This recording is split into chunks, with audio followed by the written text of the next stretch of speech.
We're going to explain how to change a name in an Excel sheet. There are several ways to do this, depending on whether you want to change a single name, multiple names, or if you want to replace names based on certain criteria. 1. Changing a single name.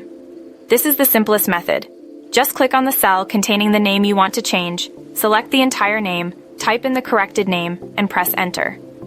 Excel will automatically update the cell with the new name. 2. Changing multiple names in different cells.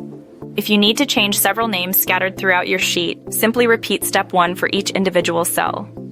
This is fine for smaller datasets, but becomes tedious with many changes.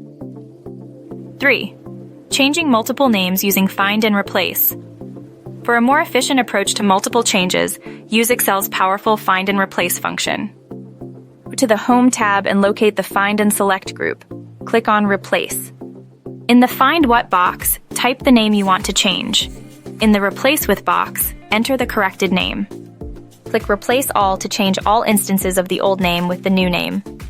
Note that this will replace all occurrences, so be careful with names that might be similar. To preview changes before applying them, click Find Next to see the instances it will find and replace.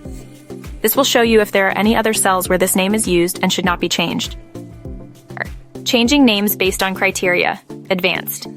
If you need to change names based on specific conditions, like changing all names starting with Mr. to Mr., using VBA coding can be helpful for more complex scenarios. This involves writing a macro that checks for particular criteria before making changes. This technique is more advanced and needs some programming knowledge, but it can automate and make complex changes to your data with accuracy and efficiency.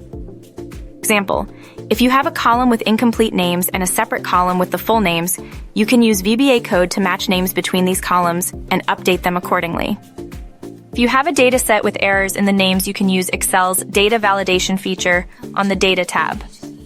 Adding a drop-down list with the possible correct names can prevent incorrect names being added to your spreadsheet in the future. Remember to always save your work after making changes to your Excel sheet. Saving frequently prevents data loss in case of unforeseen issues.